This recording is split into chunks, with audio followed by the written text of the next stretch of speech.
भारत रावी दरिया में 2 लख क्यूसेक पानी छॾे ॾिनो। पंजाब में तूफ़ानी बरसातुनि ऐं भारतीय आबी दहशतगर्दी सबबि चिनाब रावी ऐं सतलज दरियाउनि में गैर मामूली ॿोड़ जी सूरत हाल।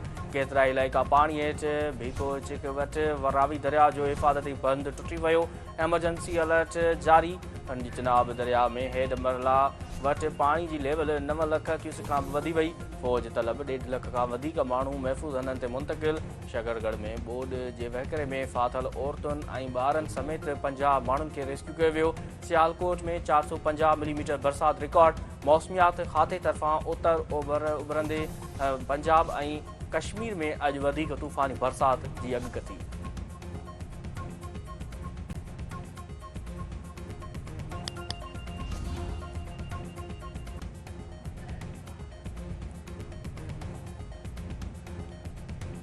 वालारल कश्मीर में बरसात तबाही मचाए छॾी। लैंडस्लाइडिंग सबबि 13 ॼणा फ़ौत। पढ़ी मीडिया मूजिबि जम्मू, सांबा, कठुआ, उधमपुर, राजौरी ऐं लाॻापियल जाबलू इलाइक़े में तूफ़ानी मींहुं पियो। 360 मिलीमीटर बरसाति रिकॉर्ड। समूरा तालीमी इदारा ऐं ऑफिसूं बंदि करण जो हुकुम।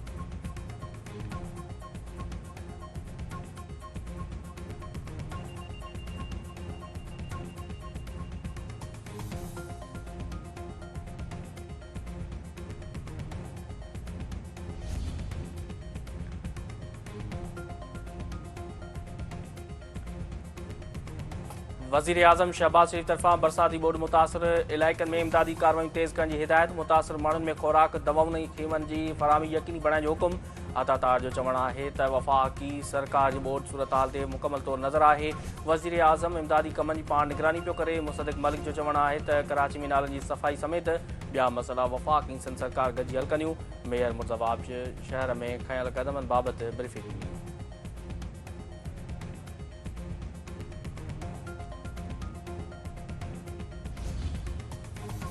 सदर आसिफ अली ज़रदारी सां सिंध हुकूमत जी क़यादत जी वहक। सिंध काबीना में तब्दीली जो फ़ैसिलो। सदर आसिफ अली ज़रदारी ऐं वॾे वज़ीर सैयद मुराद अली शाह विच में मुशावरत बाद सिंध काबीना में कुझु खाता तब्दील करण जो फ़ैसिलो कयो वियो। तवानाई ऐं मकानी खाते जा वज़ीर बि तब्दील करण ते इतफ़ाक़। काबीना मां 2 वज़ीरनि ऐं 1 सलाहकार खे फ़ारिग़ करण ते पिणु इतफ़ाक़ कयो वियो। गॾिजाणी में नई NFC ऐं सिंध में मुख़्तलिफ़ ॿरंदड़ इशूज़ ते सियासी सूरत हाल ते ग़ौर।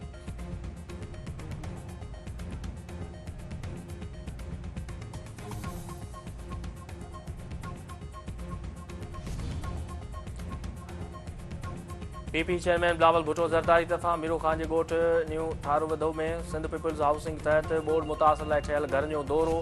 मुतासिरनि सां मुलाक़ात। औरतुनि में घरनि जूं संदनूं पिणु विरहायूं। बिलावल भुट्टो ज़रदारी जो चवणु आहे त मसइलनि सबबि मुल्क में मायूसी आहे। PTI बानी ऐं मियां साहिब जे दौर में सिंध सां नाइंसाफ़ी कई वई। बरसाती ॿोॾ मुतासिरनि खे घर ठहिराए ॾिना पिया वञनि। PP अटे लटे ऐं अॼु जे नारे तहत अवाम खे सहूलियतूं ॾेई रही आहे। वफ़ाक़ी सरकार जी मदद खां सवाइ मनसूबो मुकमल न थी सघे हा। घरनि जा मालिकाना हक़ औरतुनि जे नाले मुंतक़िल कया पिया वञनि। सिंध जे 21 लख औरतुनि खे घरनि जो मालिक बणायो। उहा हिकु ख़ामोश समाजी इनक़लाब जी शुरूआत आहे जंहिंसां हकारी नतीजा साम्हूं ईंदा रहंदा।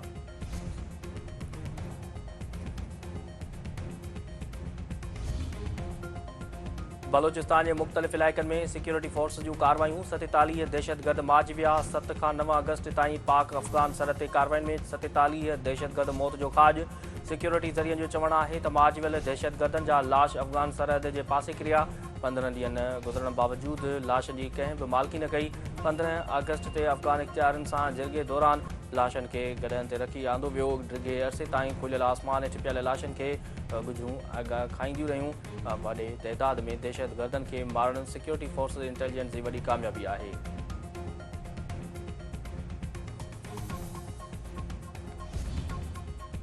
ऐं मोरे भरिसां क़ौमी शाहराह ते तेज़ रफ़्तार ट्राले जो मोटरसाइकिल खे टक्कर। 2 ॼणा फ़ौत।